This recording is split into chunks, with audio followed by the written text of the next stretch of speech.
appreciate that. Okay, it's approximately 5:35. Today is Thursday, March 2nd. We will reconvene and call to order the continued Board of Finance hearing on the City of Milford budget and Board of Education budget for the 2023-2024 fiscal year. Okay, I see all members are present. Welcome. Good to see everybody in person. And as you know, tonight is our technical session, so we will address both the city and education operations tonight, since we do have members of the Board of Education and Superintendent's office here. Welcome. Thank you. We'll start with the education operations, but just to remind everybody, this is a discussion, technical session, and no votes will be taken this evening. So if anybody would like to make any comments, as you know, we just had the presentation, Board of Education's presentation last evening. I didn't quite realize that we were going to go right into our technical session the next day, although I suppose I should have. But here we are, so welcome, and if anybody would like to have any comments on the education operations, you're welcome to do so.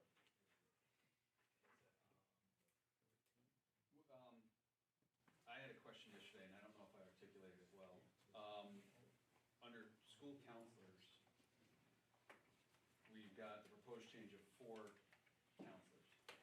And let me just explain how I understand it. These folks, they're already like they're human beings already here. Yes, sir. So next year, there'll be, next year there'll be another 4 there, because that's part of the phase-in to avoid. It's a shift of funding Yeah. sources. But those, the 4 people that are gonna be added to the budget this year, already working, the 4 people next year are already working, they're already in there, it's just they're first making their way to the budget. So next year, there'll be 4 more people on the budget. Okay. Last year. That's the last year. Right, okay. Yeah, okay, thank you.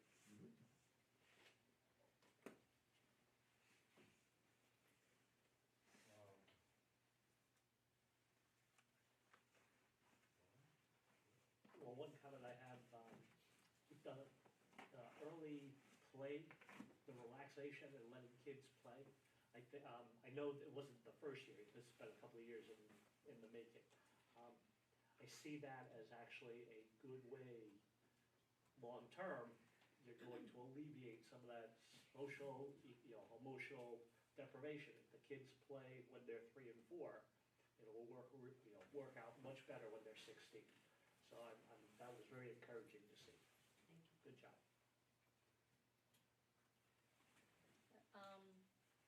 What I see is a budget made up of salaries and students, really student-focused, other than those teachers we have to pay.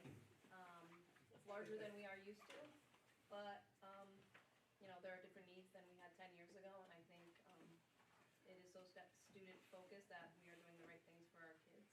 So, I'm for the budget. Well, as I just mentioned, we just had the Board of Education presentation last night, and frankly, I need a little time to wrap my head around it and get a sense of the information that was presented last night, and kind of just, I guess for lack of a better word, sleep on a little bit and get a sense of where I may end up with the budget. Obviously, we had a lot of information. There's a lot of good work being done by the Board of Ed, and as I just mentioned, it's a people-intensive, teacher-intensive operation for sure. So there's a lot of individuals involved. It's the lion's share of the budget. So, but as I said, I think I just need a little time to figure out how to incorporate it into this year's overall budget.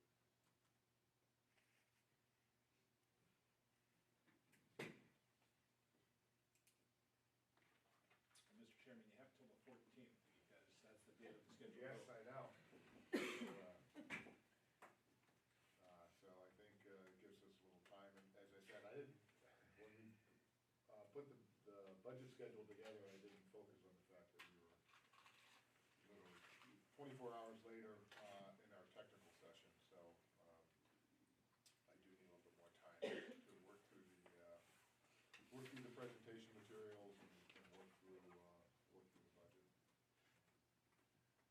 cost more, a pottery wheel or a robot? Well, they should be in there, the numbers. Let me take a I look. should look at it. Depending way I'm on. Pottery wheels last a lot longer. $9,000 robot. And pottery wheels have been around for centuries, if not millennia. Yeah. Robots, not so much. Yeah, the robots are, Maybe 100. 8,000 per school, so 24,000 total. And that is, I believe, it's a bundle of 10 robots, per school.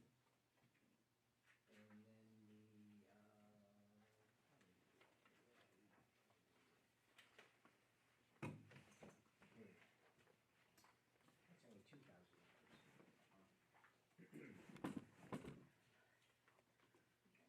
And that's on 829. That's investing. Giant. We see pottery wheels for a couple more years, because we were asked for many more, and I thought maybe one a year would be good, or a couple a year.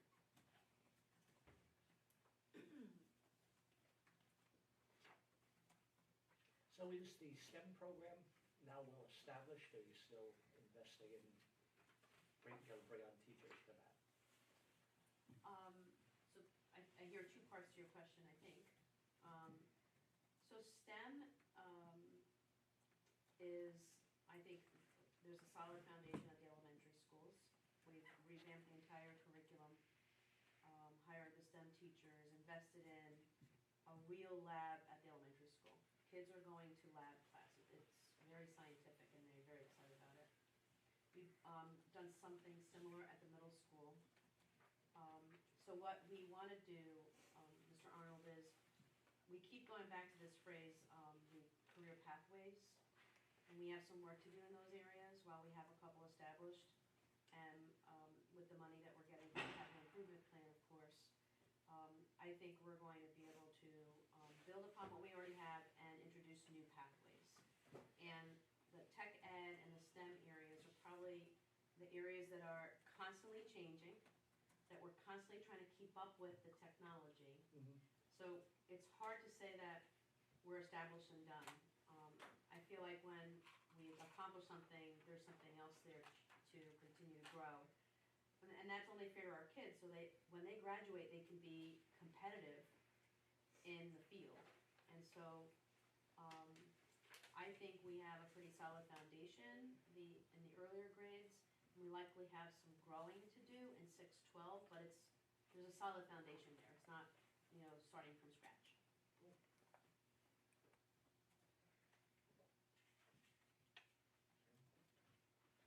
And how about the foreign language? Is that now all, like, you're starting in 3rd grade now? No, preschool. Okay. And with this budget, if approved, we will be able to round that out and have a full PK-12 world language system, one of a few districts in the state of Connecticut. I think the number is 9, but I don't want to be quoted on that. So what the elementary school does is give us a big win, but also causes a little bit of a problem, a good problem, in that we've had now children take Spanish for 6 years. And the question is, do kids take just 3 more years of Spanish in middle school, or? So our team in the teaching and learning department is actually reviewing the offering starting in 6th grade and asking ourselves, so now what? Now that children have had an exposure to Spanish for 6 years, what are the options that should start in 6th grade? And maybe even ask ourselves even earlier, should 5th graders be exploring other? And so how many years do you need in elementary of Spanish before you start exploring potentially other languages? So, little teaser for you. I think you're going to see some changes in world language coming. In fact, I know there will be. It's on the cutting room floor, actually. We were brought a proposal to introduce Mandarin next year in 23-24, and that was one of the things we said no to. So, to be coming your way at a theater near you.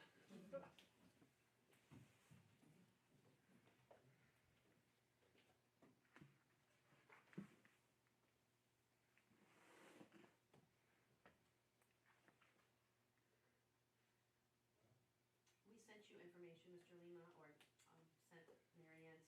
session today that you requested. Okay, great. The presentations earlier for the board on some HR, and then the presentation last night we sent to you as well.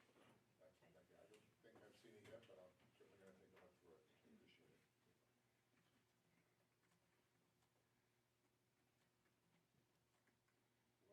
Well, anything else on education at this time? I'm sure we'll have a discussion in depth again next week or 2 weeks from now, approximately. But if there's nothing further, we'll move on to the city side.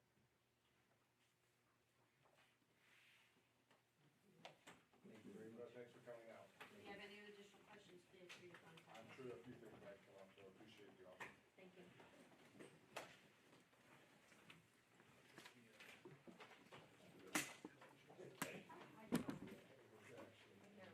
We downstairs.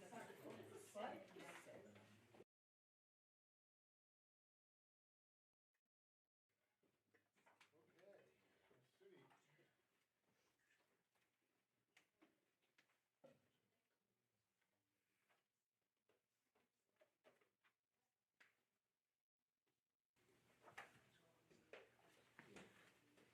Well, we usually start,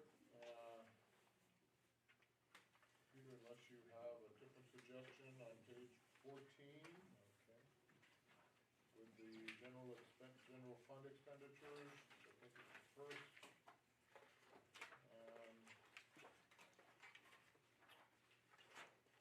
The first department or board. And I will go through each page, department.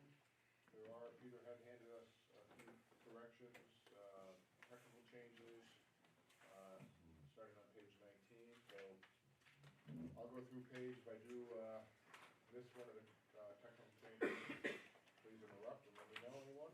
And as we go through the pages, I welcome any board members to stop me and make a comment at any point, and we can go into that particular item in some more detail. But if I do not hear anything, I will continue to move forward. We only have people from DPW here. You want to jump there first? And Sure, that's a good suggestion. Appreciate the help. Yeah. Not that I don't want to spend You would've time been here with till you guys midnight. as a group, but, you I know, know it's not a Zoom meeting. Yeah, no, I can't put you on mute and go do other things while it's Yeah, going. no, thank you for that your suggestion, because it's a good one. So we will start, I think Public Works is page 63, I believe. So just by way of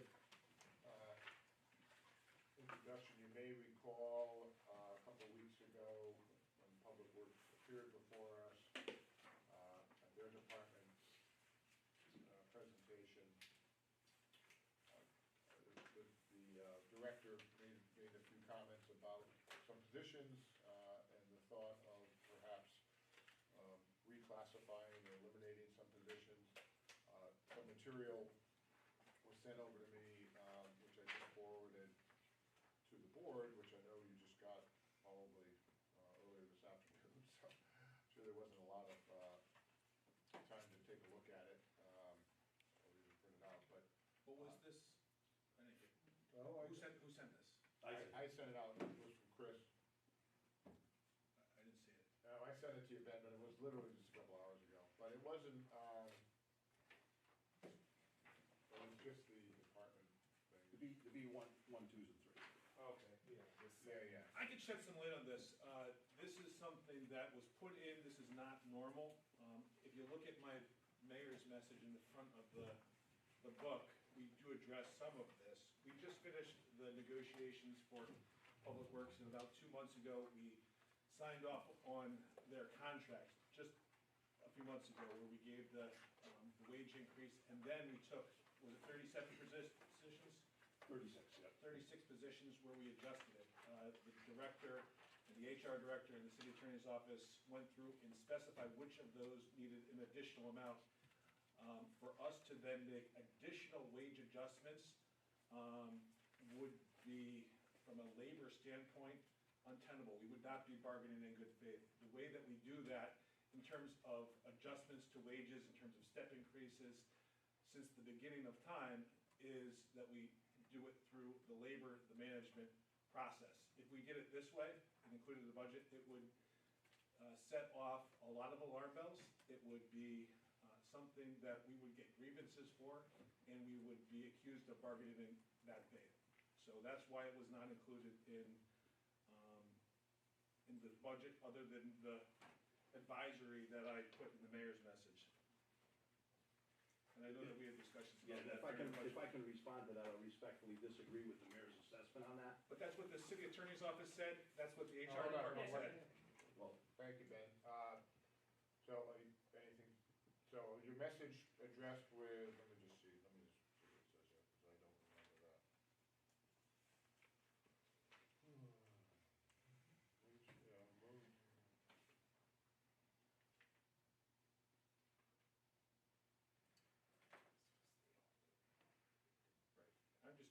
I'm just talking about for the step, the increase in the,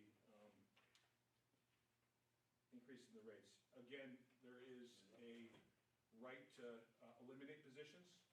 There is a right to eliminate entire divisions.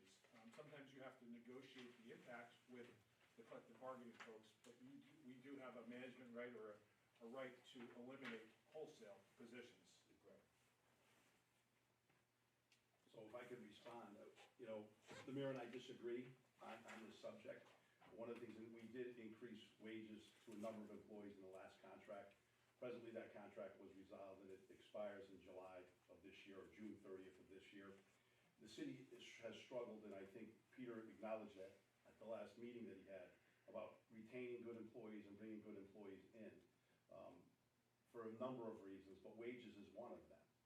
And when Steve and I looked at the wages component, we thought there was an opportunity, because of a number of movements within the department of people retiring and people leaving, and we thought this was an opportunity that would show that we could actually give a number of people increases and also eliminate a number of positions for a net savings of approximately $137,000 a year. That's every year moving forward. That's not pension, that's not healthcare, that's not the other things. And I felt, after listening to Peter at that meeting, I thought it was prudent that I at least bring it to the board's attention. And I think it's a good opportunity for the city.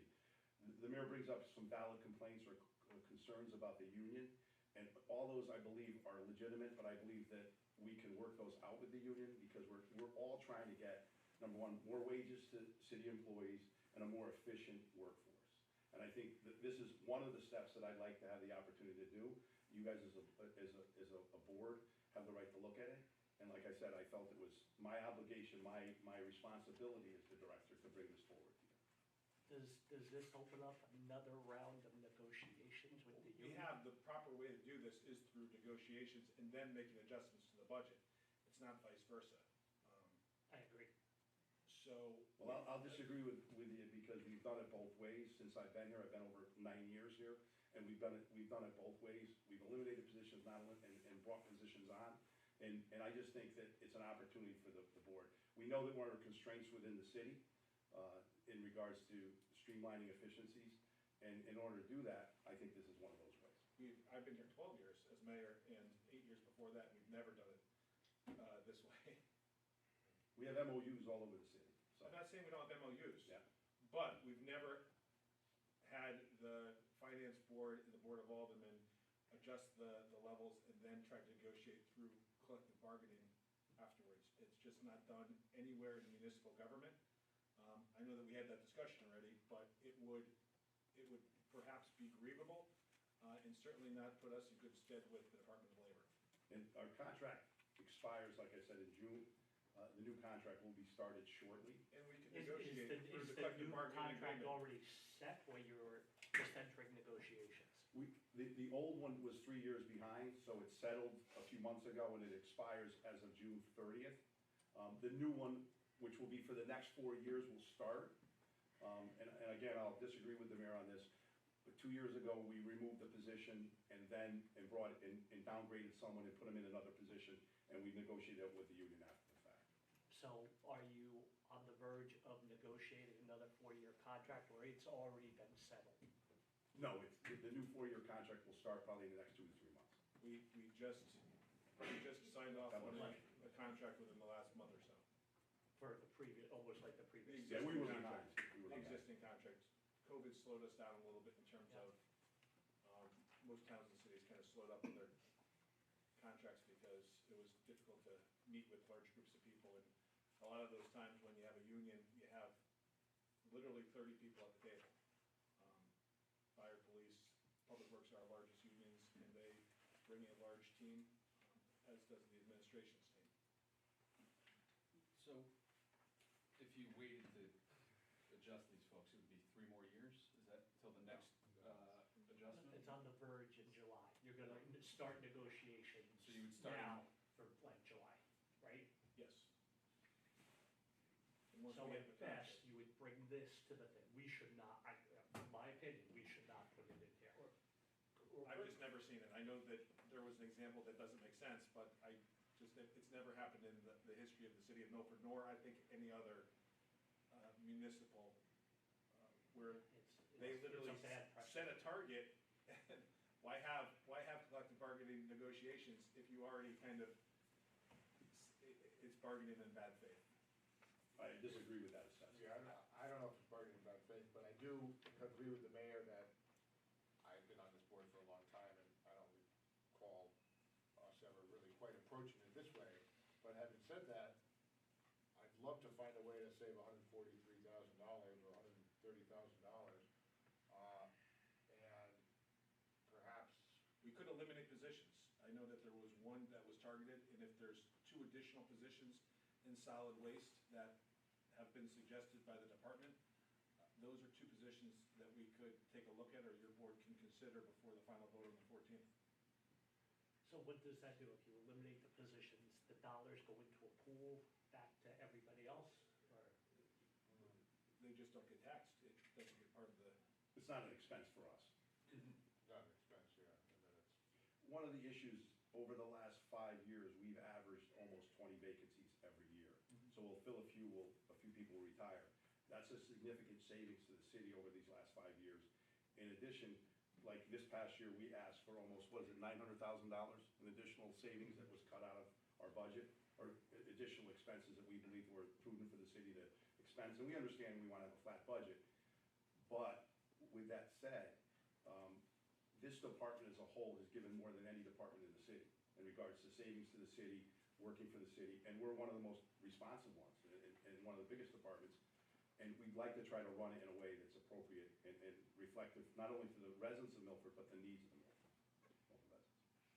I haven't reviewed the email that we got a couple hours ago, but I just see 8 attachments in there. So are we talking about 8 changes out of the however many? So it's 1, 2, 3, 4, 5, 7. 6, 7, yeah, 8, yes, yes. Well, I think it's two positions that would be Okay. eliminated, and then I a didn't couple see that it. would be reclassified. So there, I guess my point is, there's definitely appears to be a need to address staffing in DPW or, And and our maybe goal- it can't happen in the next 2 Yeah. weeks, Yeah, no, but it could happen, I don't know, could it happen on an interim basis before you renegotiate the new contract? I don't think we're gonna solve it tonight. again, all these things are very, very appropriate to address, but again, as part of the negotiations, I don't know why they weren't, again, we just finished negotiating a contract. I don't know why these weren't brought up a couple months ago, because these are certainly ripe and appropriate to be discussed and considered. Why were these items not part of the negotiations that happened for the contract that was just signed within the last couple months? well, Ben, I'm gonna answer that, you're not gonna like the answer, but you gave us a dollar amount that we could give raises to certain people, and that's what we did, and we always were under the opinion they were gonna do a third of the staff, this negotiations, another third the next negotiations, and 4 years from now, the other third. So that's why it wasn't put in. But part of the issue here, and one of the things that, and I'll take the blame for it, part of the wage increases we had for working leaders, and and one of the positions here, the gentleman that's supervising them presently is making less money than the working leaders. And we honestly missed it. It was something that we just didn't see. And that's what we're trying to fix, because it sends a bad message that a supervisor is actually making less money than the person that he's supervising, or she. Again, you know, how you look at it, I want this board to be aware of it. And I understand the mayor's concern, but I think that the city has to be more proactive and more looking forward to things, looking into the future, and I think this is one of those ways. Thank you,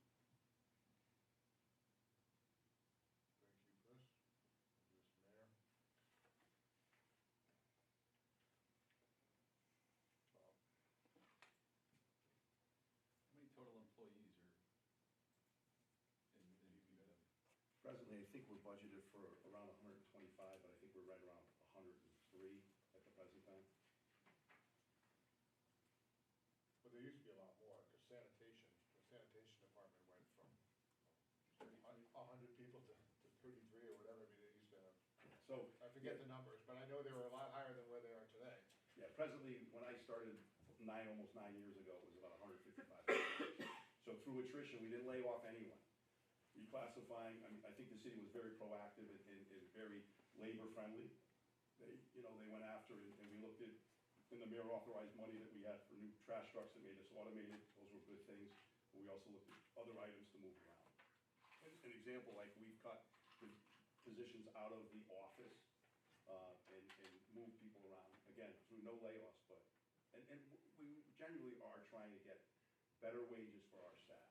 And the mayor's always said, I can't give you more money, but if we can save money, that's what my goal is, to try to save money and get more money for some of the employees that are presently here.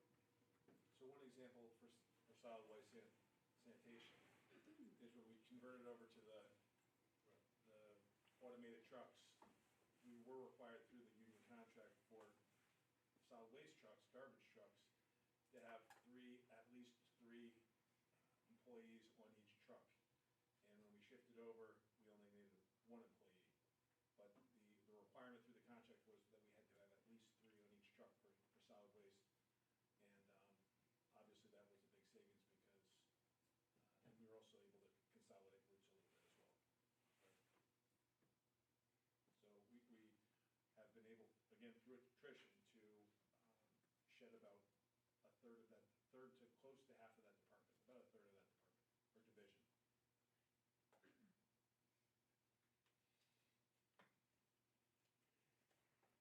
Okay? And it is something, and when I heard Peter speaking about it, his concerns, I thought it was an opportunity. I said I was gonna speak about it. I said I was gonna send you information. I knew you weren't voting on it tonight. I just wanted you to see it, and that's why I came. I just wanted, at least if someone had questions. And again, I understand everyone's concern about it, but I think it's prudent for the city to look at it. And I appreciate any consideration. Thank you. Anything further from the board?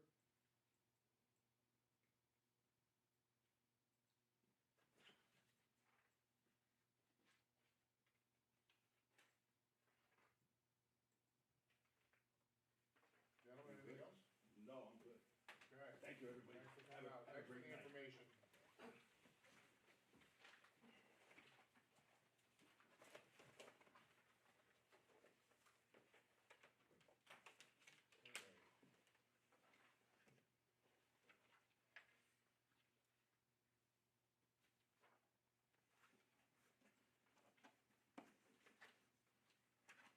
All right. Back to page 14.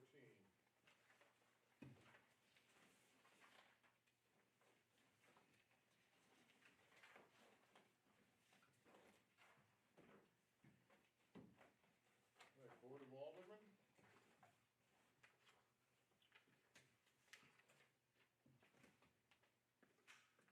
Elections. Yeah. How do we handle, Kerry raised a thing about special election or early voting? How would we handle that? Is that gotta be made up somewhere else if we don't put it in? So there's no legislation that's been final. I know that there's recently a amendment to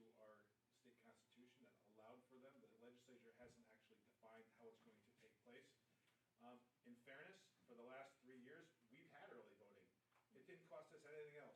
Through executive order, the governor was able to allow you to vote, basically anytime for the, month leading up to the election, in person at the city clerk's office, you filled out an absentee ballot. The reason why you couldn't do that before was because you had to specify that you were either going to be medically unable to be there, you were going to be out of state. You had to attest to the fact that you were not going to be present on election day, and there had to be a specific reason why that was outlined in the Connecticut Constitution. The executive order that the governor issued allowed no-fault absentee voting based on the pandemic. And so for the last 3 years, we've essentially had early voting. We've been able to go to the city clerk's office, fill out an absentee ballot whenever we wanted to a month leading up, and vote that day. We requested an application at the counter, and then we filled it out and handed it in, and we could vote right then and there. So we've essentially had it without any additional cost to the program. So my belief is that we don't know what we're going to get in terms of the legislation that is ultimately going to be passed by the GAE committee and then onto the House and the Senate. But my belief is that we deal with it when we get it. It may go into effect this next election. It may not. So it's hard to kind of put a price tag on. We did increase the elections account to 125, which is a substantial increase. And, I think that's more than sufficient. And if we have to do an allocation transfer or some other type of adjustment, we can. It's not going to be a huge deal. Yeah, well, it would seem crazy to have 8 polling places open for a week throughout the city. Or 2 weeks, That seems a little excessive. I'm all for early voting and access, but that seems. I didn't think she was opening all 8, I thought it was just one, but like dedicated. We don't know what the legislation is going to say. Gotcha, Yeah, I could be wrong. Yeah. Well, sounded to me like there were 8 people here, times 10, times, no. She They're definitely- small hours, so it was like She definitely got 10 the to weeks. 2 or something like that. So, well, I like the mayor's proposal better. Have them vote. And again, I'm not in the legislature, so I'm not actually drafting the bill that is ultimately going to become law. But we don't know what that's going to be.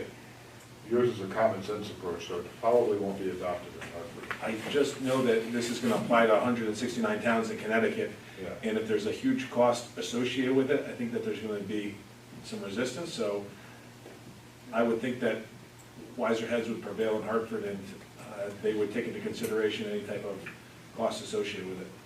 All right. Then unless there's anything further on elections, we'll go with the, Mr. Mayor said almost 20% increase in the budget from 105 to 125, unless there's further comment. Register of voters, page 15, 16, local government access TV. Do you talk to Joe, does he get the TV station? The last time he was in here, he was like, can't you get it on TV? I personally don't watch it all that much. Every once in a while I do catch something, so. I do know that we put in new fiber lines recently into the home base in City Hall, so I believe that allowed us to more easily stream onto both Optimum and Frontier. Is that fair, Bellison? Yeah, we're just waiting for some parts to come in so that it can be on both channels. Excellent. Cool. I'm telling you, I'm the grumpy old man. That's it. Somebody asked them. Okay, mayor's office. $50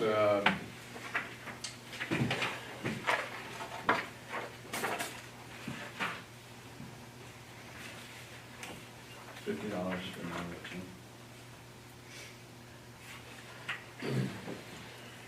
Okay, general expense, like page 19, I think we have our first technical correction. Professional services audit. And Peter, I don't recall this coming up, but can you? Yeah, I was gonna explain. I'll just introduce all the technical changes by saying that the net result to the budget is a reduction Okay. of $766,570.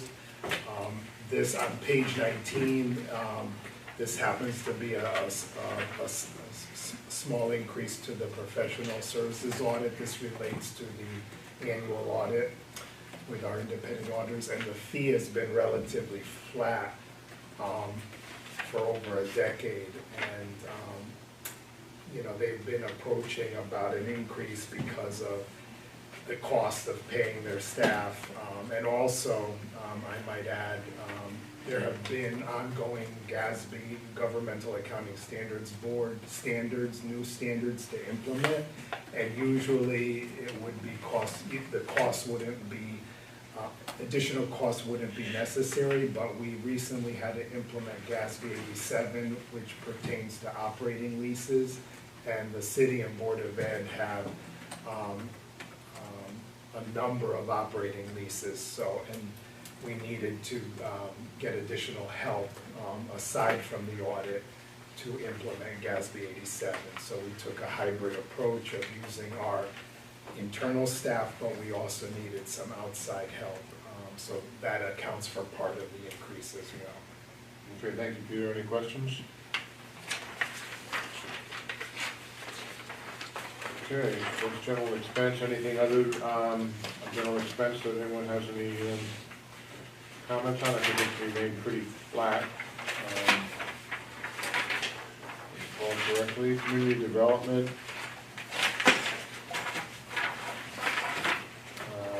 Again, relatively flat. Wage increase. Okay, city clerk, page 22 is our next, technical correction. It's on page 22 and 23. Which, This pertains, Mr. Chairman, if you go to page 23, it's one of the assistant city clerk positions, position 41290004. It was in the budget originally as step 3, but because of memorandum of understanding between the city and the union and the employee, that position will be moved to the maximum step, which is step 5. And so that accounts for the adjustment to regular wages and 1/5 fiscal week. thank you. Well, not to go back to the, subject where we started, but is it possible to do something similar with an MOU for these types of things? So we could do this anytime, we do it frequently. If Right. somebody is hired at a rate other than the first step, this is something that happens very frequently. Right. Where they have to go to the Civil Service Commission, assuming it's a civil service job, they have to go through the Civil Service Commission, they have to approve it, they have to go through the union, they have to approve it. So it's a Start on the process. step, anything other than the first step. And in this case, there was also a bump because of some certifications as well. Okay. All right, But we do that all the time. If there's a set of pay steps, we do that very frequently. Most of the time, it's when an employee is hired. If they have, 10 years of experience at another position, sometimes it's not appropriate for them to start at step 1 pay scale because they come in with experience and we start them at another step. If it's, again, a civil service person, then they have to go to the Civil Service Commission. If it's not, then they don't. that makes sense. Okay, thank you, Mr. Mayor. Okay, so that's pages 22, 23.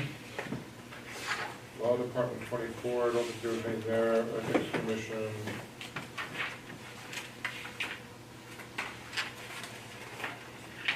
Probate Court, Board of Finance, BPLU, page 27.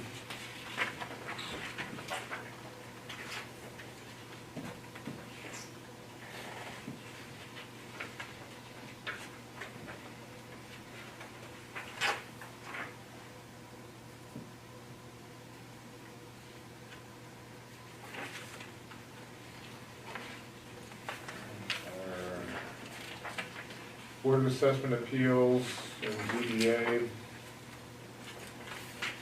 I think you even asked us, well, we just did our reval for 2021, that was the reval year? Yes. And well, we had a 5-year schedule? Well, normally it would be 5 years. However, the state legislature this last year fiddled with the schedule. So the concern was statewide that there wasn't enough assessors and appraisers to handle all of the towns and cities reval. So what they did is they separated the state, the towns and cities, I guess, into 5 different buckets. Okay. So that, to make sure that the reval years came up evenly, so that there were, you know, if there's 169 towns, 1/5 or 20% were in this year, 20% were in this year, 20% and so forth. But, so we now are set for another reval. Peter, correct me if I'm wrong, instead of 5 years, 4 years. Or now I guess it's 3 years, but then it will be a 5-year schedule after Okay. that. So We got moved up a year because of the state change. did not know that, thank you.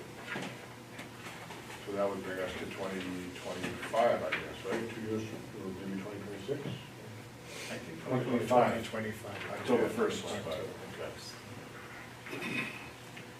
Okay. All right, ZBA, nothing, okay, there is a technical change on page 30 for the pension board. Mr. Chairman, this change is similar to the explanation for the audit fee.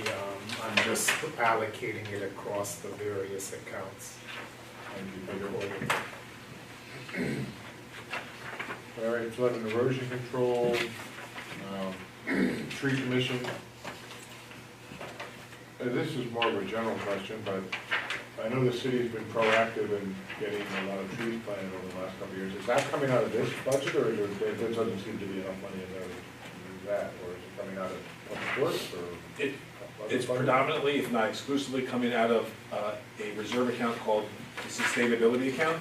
Okay. And that is funded when there are blight liens in the city of Milford that get settled.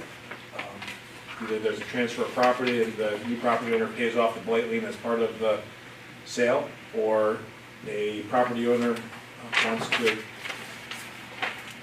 clean title.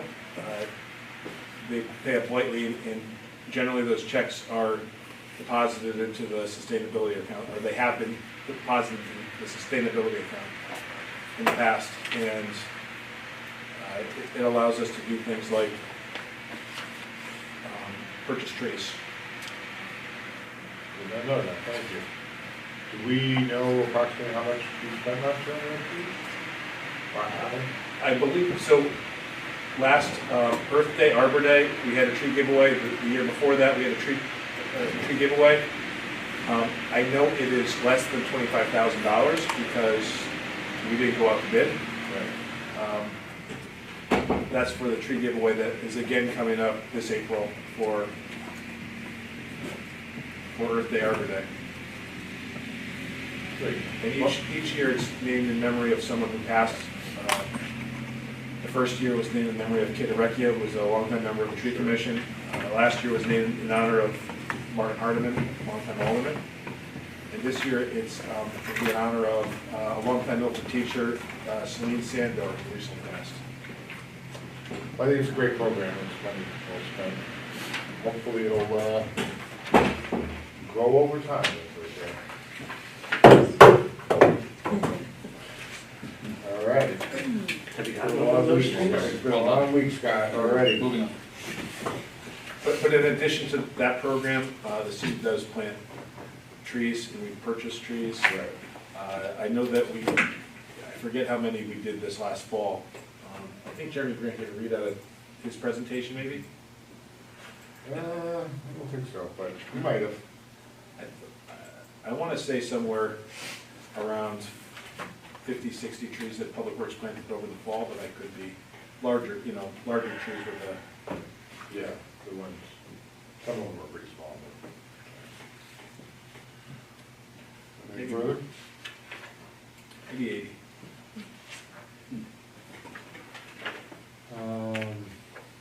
Page 31, Civil Service Commission, Park, Beach Rec Commission, Economic Development Commission, Conservation Commission,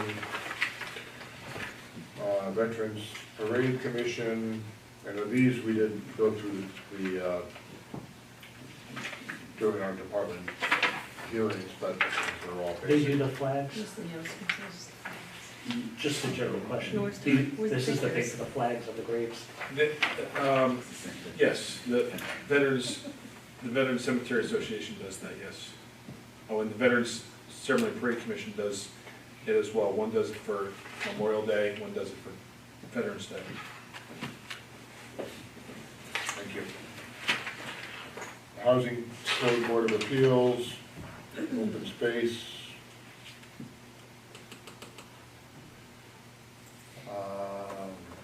Public Library, page 35.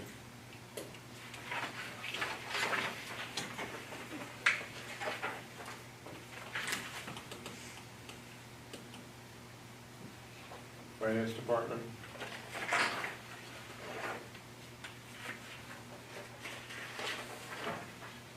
$37.88, 39, thank you.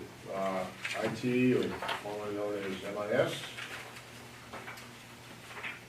Mr. Chairman, the technical change here is similar to city clerk, and the mayor's explanation also coincides with this. The IT support specialist on page 40, it's the last position, the 4170-0004. This will be changed to step 4. All right, any questions?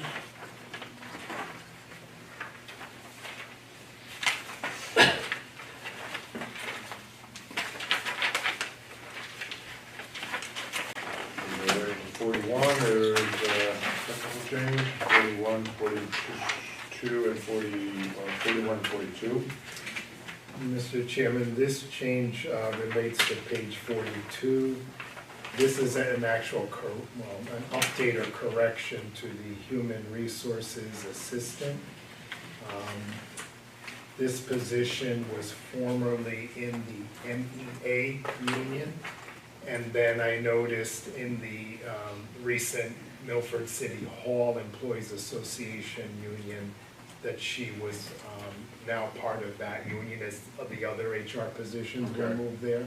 And when I looked at that wage schedule, I noticed that the number was off and needed to be slightly increased through a correction to match that Milford City Hall Employees Association contract wage schedule. In general, ballpark, how many people are under the towns that the Human Resources Director is responsible for? And why am I asking? Because you have one director and a generalist, a couple of generalists, and the Board of Ed is asking for an assistant director now for 1,300 people. So does Milford have 1,300, the town have 1,300 people, 500, 6,000? Well, we have a lot of seasonal temporary employees. We have hundreds and hundreds, but approximately 500 full-time Okay. positions.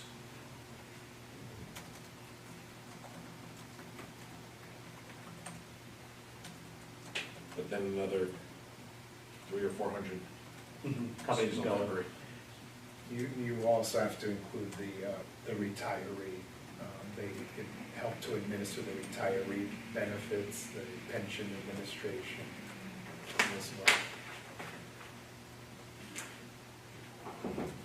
So they actually help to administer the pension administration for not just city employees, but non-teaching Board of Ed employees too. Okay. And they help with some other finance-related, accounting-related items that just got shifted over to that department within the last 4 years? Yeah. So 4 people in total are responsible for approximately 500 plus season.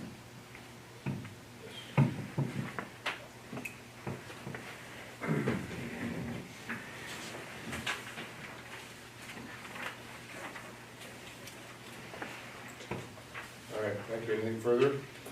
Resources? But arguably, the benefits and pension coordinator does both benefits and pension for city and Board of Ed. Just because the benefits and, the benefit of health care is under the city. And the pension, some of the Board of Ed pension is under the city too. Does the Board of Ed have any input to the health insurance cost? Or any negotiating, it's all, they're So- all under, all those, the 25 million or whatever it is that we spend on the Board of Ed, they're on the same exact health plan as all the other city. Well, it's administered through the city, however, the contracts for each bargaining unit, including, the teachers have their own bargaining unit, and each contract dictates what the plan design will be for the healthcare. So the teachers have a different plan design and health benefits than MEA on the city side. And MSA has, generally, we like to keep them substantially the same. And we, at least on the city side, we try to mirror the 9 different, is it 9 or 8 or 9 these days, because I know we're consolidated. The 9 different collective bargaining units, we try to mirror, but there are some differences. And they are all different than those of the Board of Ed side. So how much each union has to pay for their premium cost share, how much, and then there's plan design differences within each of the different unions to determine what the benefits are.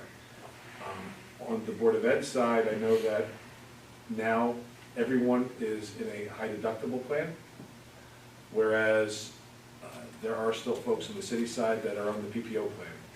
I think probably the majority of city employees now are on the high deductible with an HSA, but, and all new hires are, but all new hires as of maybe, well, depends what union, I guess.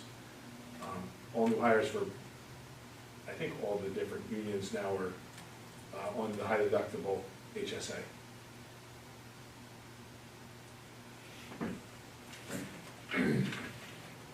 Thank you. Okay, police department, there's a number of changes here. I guess, Peter, before you highlight them, I guess my question from a, I guess logistical, voting standpoint, next week or so, when we get together again, there are a number of positions that are starred. Do we have to call those changes out individually?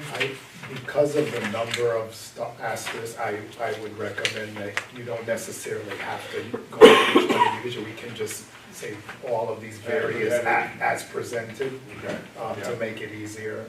I agree with that. Yeah, that would be my suggestion. I think it's clear the way you have it delineated, so I think we should go on that basis. I think it'd be more clear that way rather than doing it the other way. Yes. That's just gonna add confusion. Correct, I agree. When you say start, what do you mean? Oh, on the, if you go a few more pages into the individual officer positions, Oh, you'll see okay, a number of, okay, now if you wouldn't mind Sure. filling us in on, Yes, as the board knows, the police contract was also recently settled. Part of the changes have to do with turnover in the police department, so I went through each position, and if there was turnover, I wanted to adjust it to where the current person in the position would be at.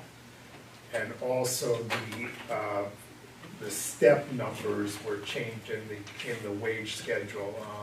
As you recall, in the previous contract, there was a change where the wage schedule was updated, and that was reflected in the budget with the step numbers. But there were cases where a police, certain positions did not go to the next step after a year, they had to wait 2 years.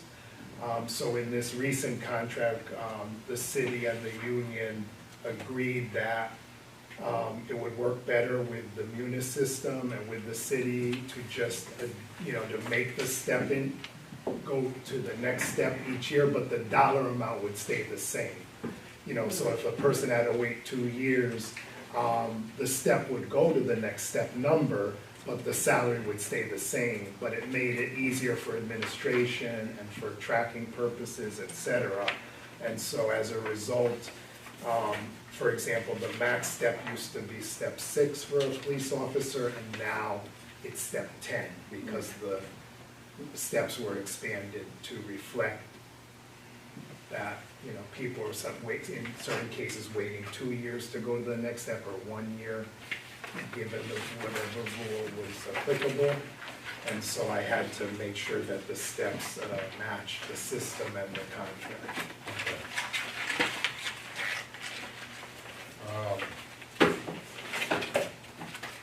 It appears to me that putting aside the various steps,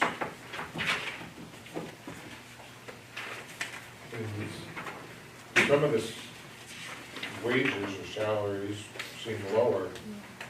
Yeah, some went lower because people were promoted to a higher level, to sergeant or lieutenant.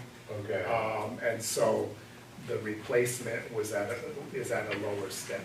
Okay. Thank you.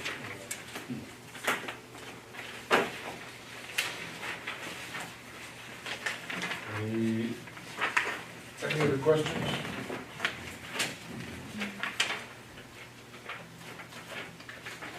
The 4 to 5 cruisers that they're gonna get, is it out of this budget or out of the So fund? the way that we've done it for the last while is, at the end of the fiscal year, usually June or July, we do an allocation transfer and we fund the vehicle acquisition program for both Public Works. We have some fire vehicles, usually not large apparatus, but administrative vehicles. Every once in a while, we'll do a vehicle for animal control.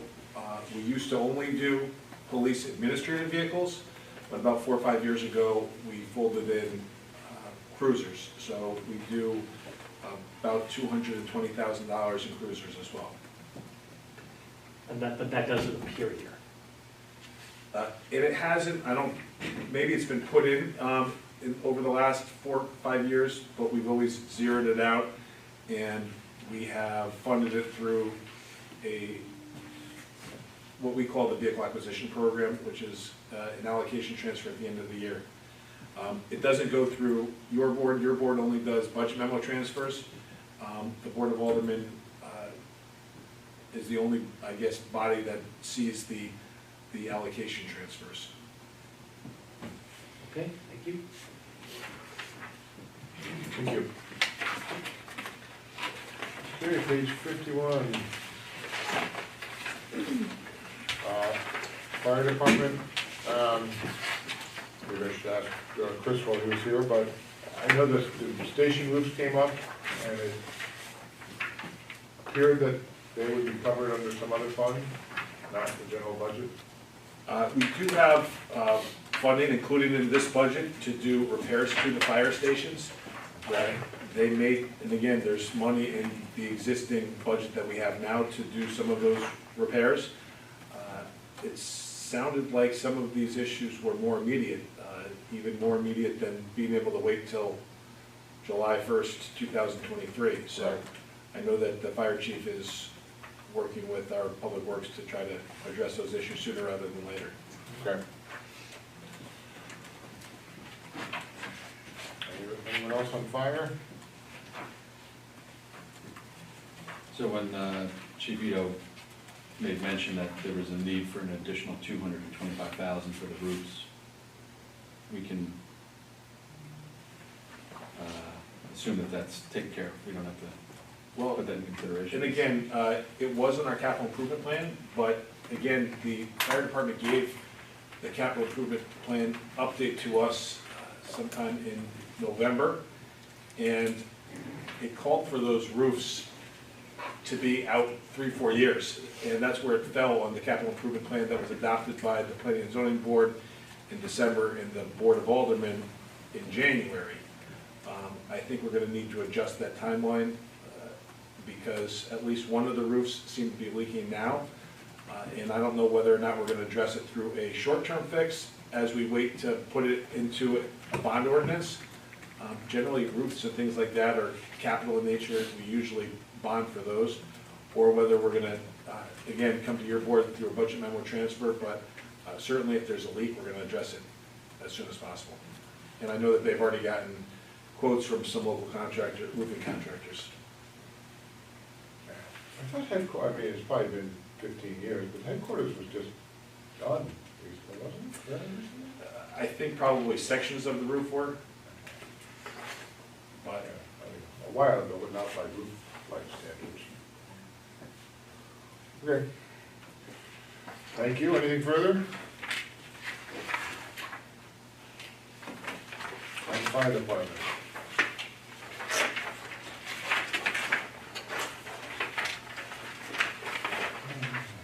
Emergency management, page 58.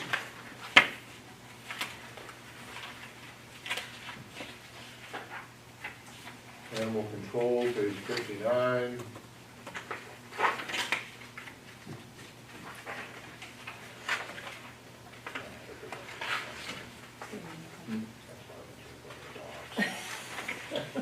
Say it loud, so everybody can hear it. That was a good one. I can't say it. Poor guy, because at the end, everything. He said the department's going as a dog. Animal control, lighting hydrants, and water. Is it possible to buy a hydrant? Do we Sure. have to rent them? we own them, Oh, but we pay to have the RWA maintain them. gotcha. And That's for the rent. actually, do we own them?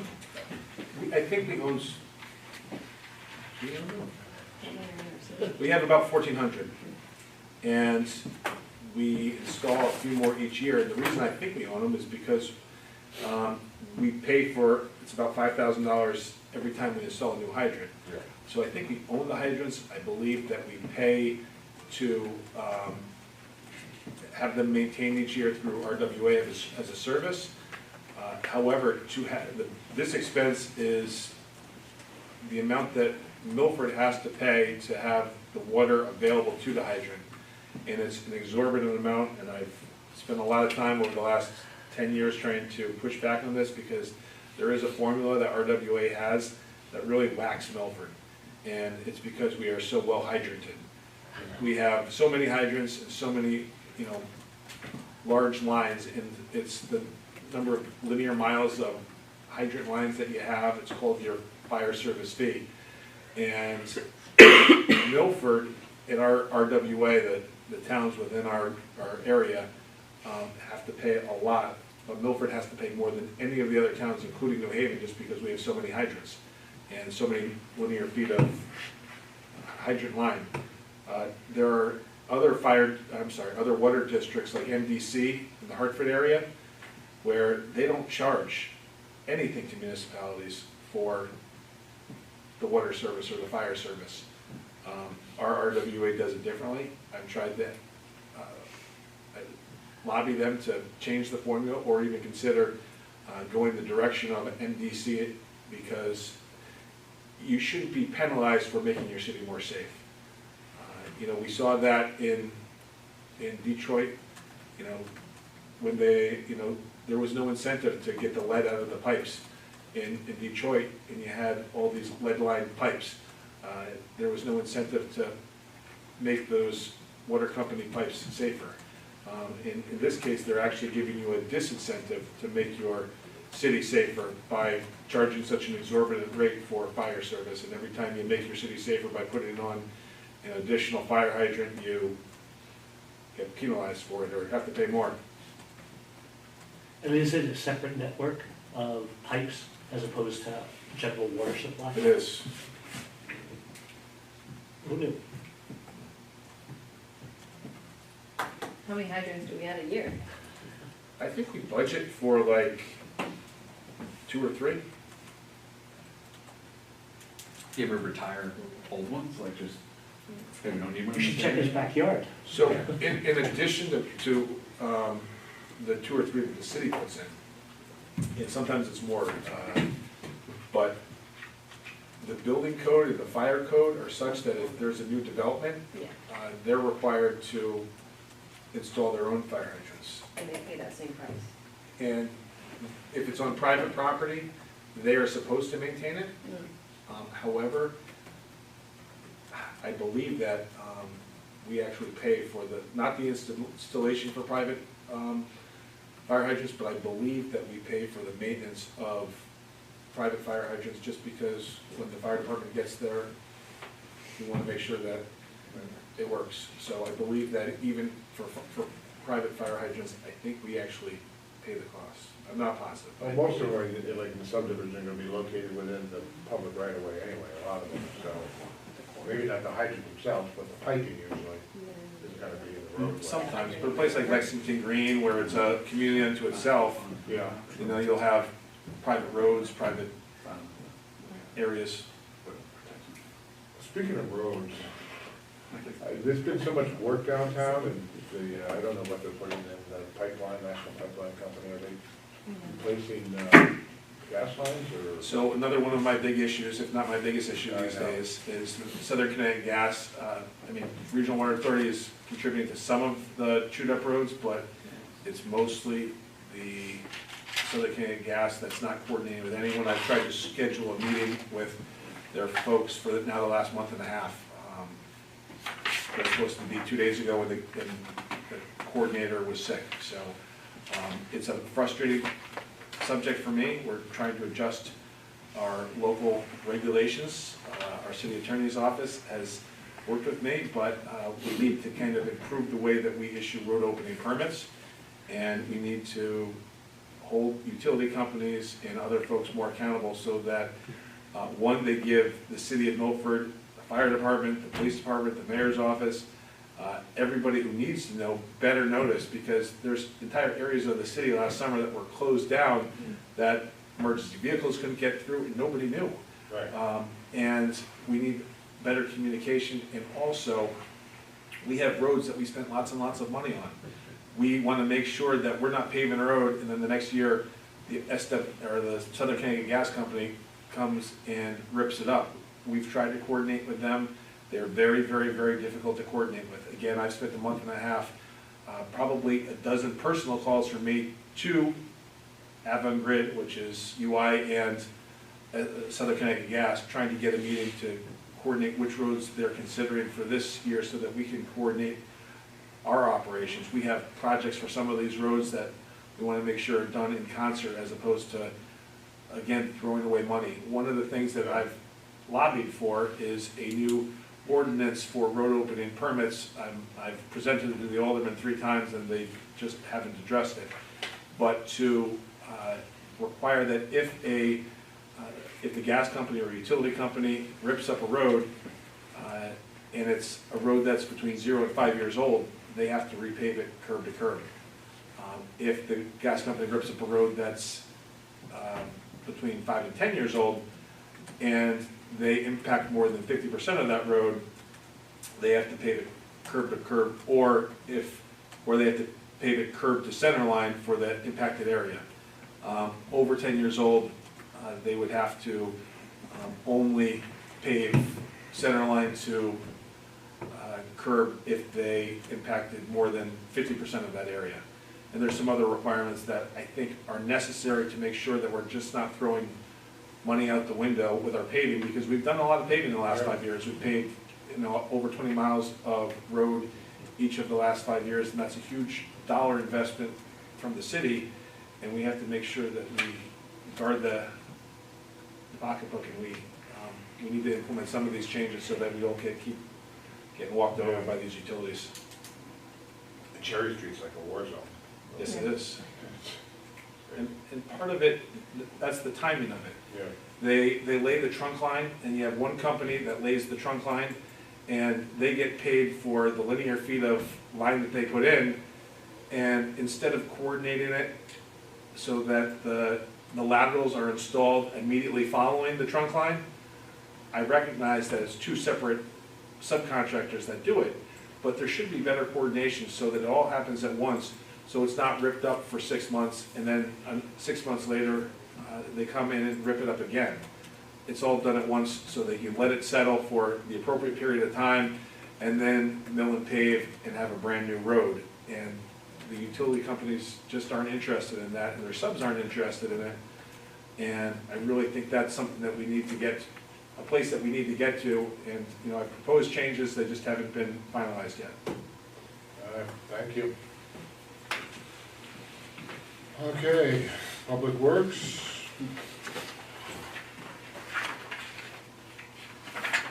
Highway Parks.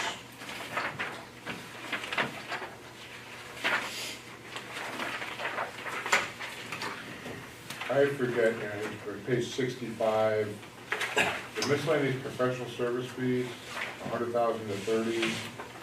I don't recall if I asked that question at the. You did, yes. I can't remember what the answer was. Mr. Chairman, if I do recall, Mr. Assistant Director Johnson explained that that is like a account for miscellaneous contractor they need primarily for tree work. Okay. All right, thank you.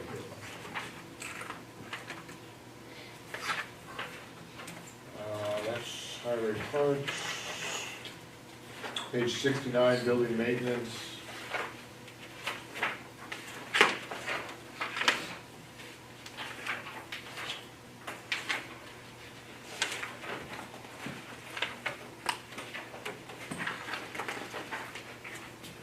Page 72, engineering.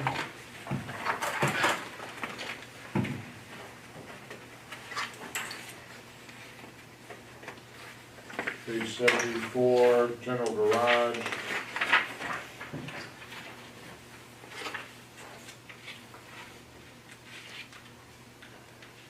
Page 76, solid waste.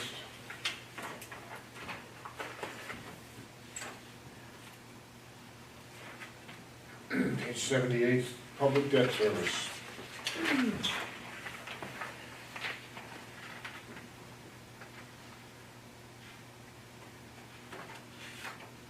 79, Health Department.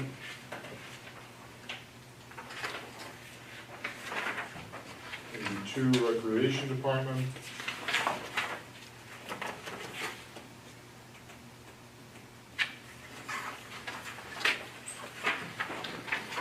Okay, we have a change on page 84. Self-insurance contribution for under employee benefits. Mr. Chairman, through you, this is a reduction of about $153,000, and it's related primarily to the negotiations that we've had with Anthem on our stop-loss premium. Anthem had initially proposed a 35% increase, and we were able to get that down to 15%. And so that enables us to reduce this line item, and then you'll see further down the school education contribution as well. So just as a refresher, the stop loss, the city is self-insured, dollar for dollar, up until 200,000? 200. Which is an increase, it used to be 100,000. So, after that, we have excess coverage, and we have to, and some of these, so these are some very specific, individuals with medical conditions that are under our policy. Some of them, you know, are $201,000, and there's only $1,000 in excess coverage, and some of them are million plus, for certain individuals. Expensive. All right, well, it's, glad to see it going down and not up, at least relatively to the last number. Insurance and bonds. Claims and refunds.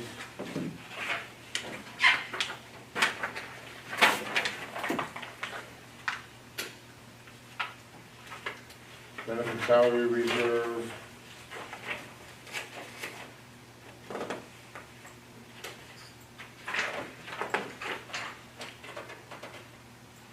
Unallocated contingency, council on aging, Milford Arts Council, CMed, regional mental health, the borough of Woodmont, transit, bridges, veterans. What, just to go back to Borough of Woodmont, what was the big jump again? I forgot what the, request of the budget from last year. I don't think he indicated what it was. He didn't say. He didn't say what it was, the three I thought hundred. you know, the paving the full length of Kings Highway, that's a note I have.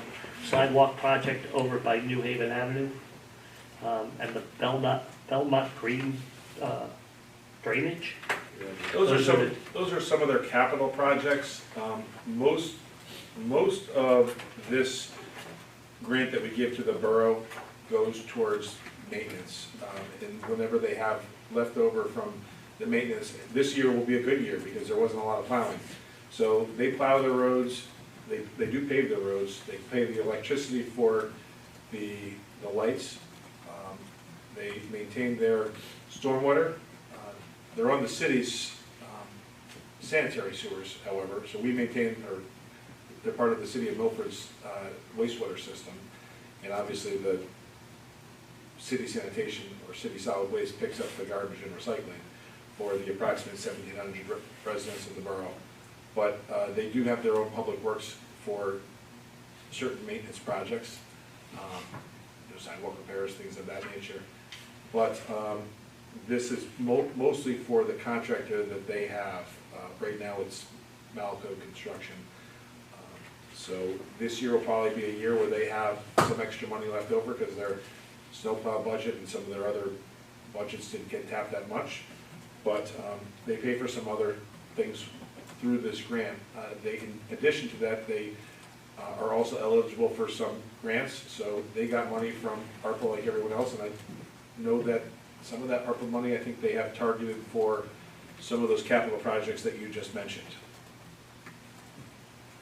We allowed to see what they have in like their general fund. Of course, it's like its own little city government. It's public access, it's FOIable, it's, Interesting. they usually give her, I mean, they do have their own city clerk that, Right. has all the information if you have any questions. I can certainly get you, if you have any questions that you want me to ask, before the vote on the 14th, I'm happy to get you information about the borough of Woodmont. Is there something you want me to ask? That's all we know. So the extra Oh, 200, yeah, it's a variety of, Public works, basically. yeah, I didn't That's hear what what I it was was for. saying, paving, the sidewalk, and then drainage one. So, Yeah. They did talk about some work on New Haven Ave, which is a state the road. sidewalk, yeah. So I know that we've talked about working with them through the Urban Act money, which is federal highway money that flows through the DOT. It used to flow through the DOT and into the Council of Governments, but now it's been replaced by another program called the LATSA program. And so that Urban Act money can be used for things like putting sidewalks on state roads. And I know that we had reached out to CTDOT to suggest that section of New Haven Avenue. Yeah, it's definitely needed. Page 90, flotilla. Human Services Department, Historic District, Milford Progress, Historic District 2, Health Services, Cemetery Association. Milford Progress still. I Thought you were the president. Lee was in it, yeah. Not anymore. I've been in it for Couple of years ago, yeah. I know that I mean, I see you, zero expense there. the year before. it is still officially, it got shifted. It used to be the designated downtown agency for the city. We revised a resolution with the Board of Aldermen and took that away, but they are still an operating organization. So yes. And I know that they do things like sponsor farmers markets downtown, they do other things. I don't know about plant-based, recently they funded the cost of some signage that we've done, wayfinding signs and things of that nature. Well, Scott and I have been off the board for a couple of years now, so. So you feel comfortable voting on this? Yeah, I'm just not sure who's That's why I asked on the the question, board I don't on know this what's one, going on. but it might be Bud Frankie. And the guy's named Butter, allowed to be in there. That's Buddy Creek. That's right. Health service, cemetery, Beth House Center, Boys and Girls Club,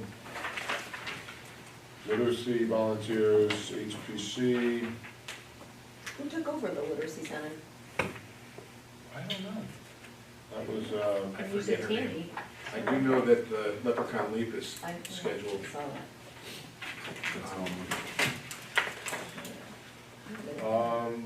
Another change in the audit fees, education audit fees, page 93. That's, Peter's explained that, I think, already.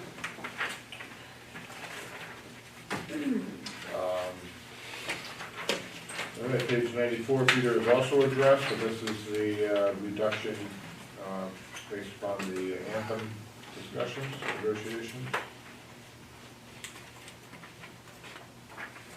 Do we think those are the final numbers at this point, more as final as they can be, for budget purposes? More or less, yes. The contribution? Unless there's a significant change, but I don't think we're gonna hear from the consultants between now and the 14th. Right. no.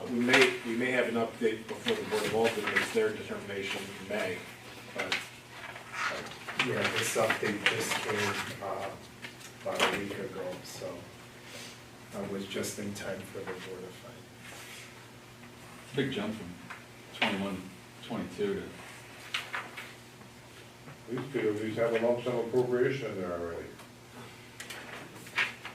Yes, I'm just, yes, that's in pencil. Good, we can go home, we don't Yeah, have you to. can go. So, I needed it to just, Yeah. you know, yeah. so Scott, the big jump was actually a year ago, but a lot of the funding for last year was paid through ARPA money. So we kind of have gone over the fiscal cliff, so to speak, and now we're absorbing it this year. Or some of it, we kind of split the difference, some of it was, there was a huge jump last year, some of which we funded through the operational budget, some of which we funded through grant money. And now the full brunt of it is before us, so we have to make sure that we fine tune some stuff. Okay, well, hopefully it goes down. School nurses, page 95. Page 98, sewer commission. Page 101, wastewater.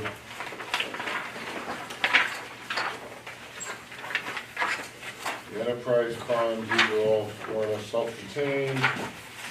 Harbor Management Commission, or Marina Enterprise Revenue, I should say, page 108, 109, Harbor Commission.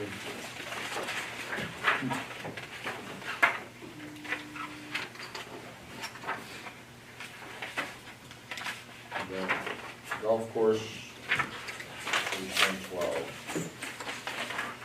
So those are expenditures, I believe. We go to page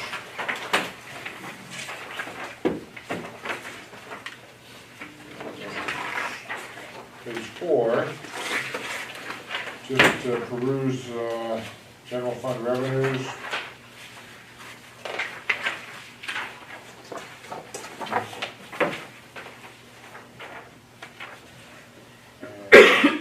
Has education cost sharing been determined yet, or is that still a moving target? The Appropriations Committee has not released their budget. The governor's budget is out, but it was essentially the same. We were reduced by a little bit, probably about $500,000 overall for all of our expenses, but I believe the legislature is gonna change that wholesale. So the appropriations budget, I think the JF deadline is in another 4 weeks.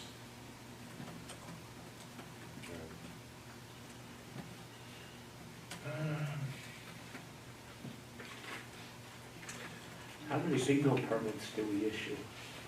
I don't think as many as we used to. Is that so, like I could have a fundraiser, is that the idea? Like, what's a bingo permit? I think it's just that. I think that some of the church groups used to do more. I know that there was a bingo board at St. Gabe's School, and since the city bought it, there hasn't been any bingo there. But I do believe that some of the church groups use it as a fundraiser. Yeah. That's the question, how many unauthorized bingos Yeah. are going on right now, Actually, bingo, crafts games, oops, right? casino Under the nights. table bingo? Yeah, no more casino nights. So I have You can't one get down that low. I have one recommendation under revenue. Back in, at the February meeting of the Milford Board of Aldermen, there was a resolution to rescind a whole bunch of accounts that we had previously authorized, bond-funded accounts that went back 10-plus years. Some went back 20 years or more? Well, at least 10 years. At least 10. And when they did that, we did that to kind of clear the books or clean the accounting rolls so that it was not so stale. And less work for the finance department because it meant that a lot of the projects that just never got zeroed out and they didn't have to report them each and every year. But what it did, it grew our unassigned balance for our total fund balance. Our total fund balance is now over, 33 million, and each year we use some of that fund balance, and then it gets automatically rejuvenated at the end of each year with the surplus that we have. Generally, the surplus is between $8 and $11 million. It's my recommendation, just because we do have some hard realities this year, and I've talked to Peter about this, is that we take another $1.7 million. We'll still stay within our aldermanic authorized finance policies, but based on what we were able to rescind and the additional monies, I don't want to say additional monies, the monies that were, went from the assigned to unassigned in our total fund balance, I'd recommend that we boost that by $1.7 million. It will ease some of the pain from any kind of taxes, and it will mean that our taxes will go down. And that's on page 8, that's the appropriated fund balance on page 8 from 10 million to 11.7? 11.7.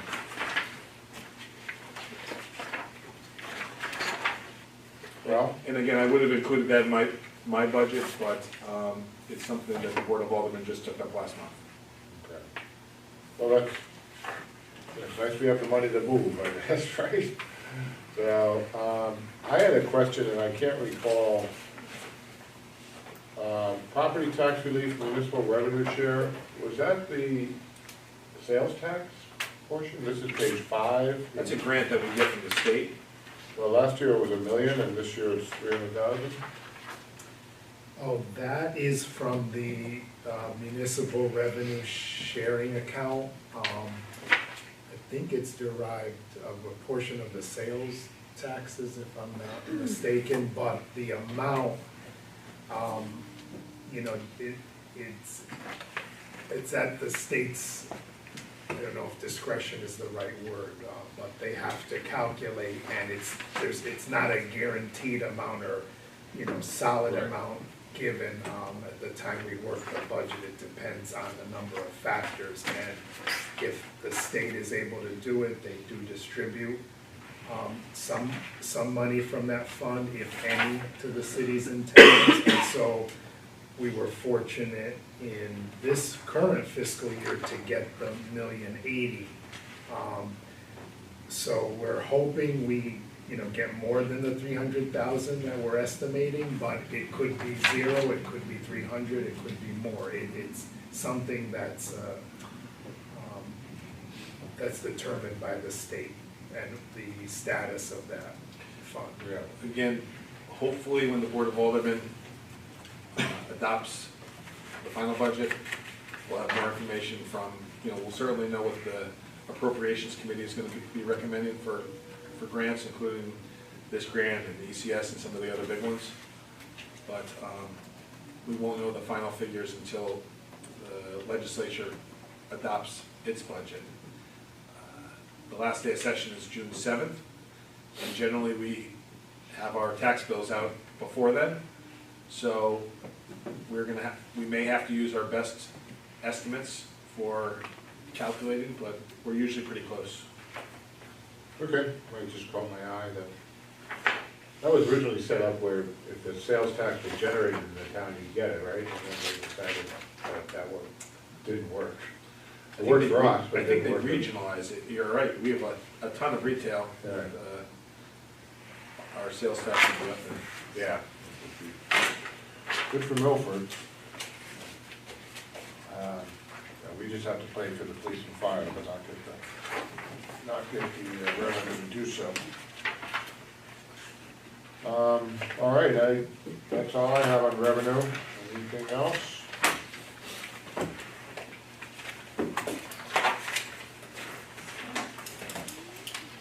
This is our next meeting, March 14th. There's no meeting next Tuesday? Well, that's according to the schedule. And again, it's what has been published, if there's serious concerns, we could always, I think the 14th, well, the 14th works for me. Yeah. Everybody? For some reason I had something Tuesday. Is that a Tuesday? I was thinking this one was next Tuesday. Maybe that's what I had in my phone. Oh, you know what? Yeah, it hasn't. Fine. I actually, You have something going on? Tuesdays, yeah. every Tuesday? On the 14th, Yeah. Patrick's Day, I'm just trying to get out of it. No, really. Tuesdays don't work, I didn't realize that was a Tuesday. Let's see. I mean, that date was pushed ahead based on conflicts, you know, that was the best date. Yep. At the time we published the schedule, based on all of us. Is it 5:30? Yeah, 5:30. What time, which is, Something I can't get out of. well, we can try to work around it. I'll be free at about 8 PM. We won't do it till 8. We do it Monday. I didn't realize that. I think I'm. I can't do it on there. Yeah, Monday.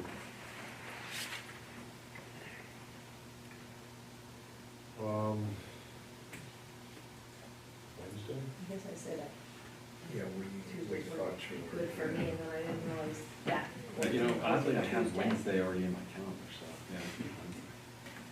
I don't have blocked out the entire month of March. It already feels that way. No, I don't know, it's the meetings. Sorry. I didn't Um, know that one. Well, why don't everybody check their schedule, and maybe we can email the group tomorrow, the board tomorrow, or even Monday. Mayor, Mr. Mayor, Peter, does Wednesday work for you, gentlemen? The 15th? I would, we need time, To publish? to publish for the board, you know, to try to get it to the Board of Aldermen, but, I mean, the 15th 's only one day, that certainly could work. When's the Board of Aldermen meet? Usually first week of April. Yeah, I mean, we try to get it to them by April 1st, you know, per the charter, if possible. So would it have to be, you know, sometime next week, or the week of the 13th, sooner the better. Well, we could possibly do it a week from today, I suppose. Is that gonna be enough time to be published now? Yeah, that was the problem when we Is did it, Yeah. and that's why it got pushed, I Pushed apologize, out. I didn't wanna push it that far, but it seemed to be the best date at the time for everyone at this table. Yeah. Well, I mean, everyone's busy, so we gotta try to Yeah. figure out. Yeah, this would be a good time to decide, because we're all here, I'm right? free the 15th. Are you- Scott's very busy. Or are you able to join remotely on Tuesday? Okay. Yeah, it's fine.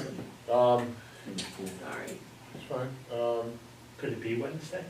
Wednesday works, I think works for me. I wanna go back and check, but Megan, that works for you? Okay. Sorry about that. No. That would, the 15th, you said? 15, Sure. 5:30? Siri. 5:30?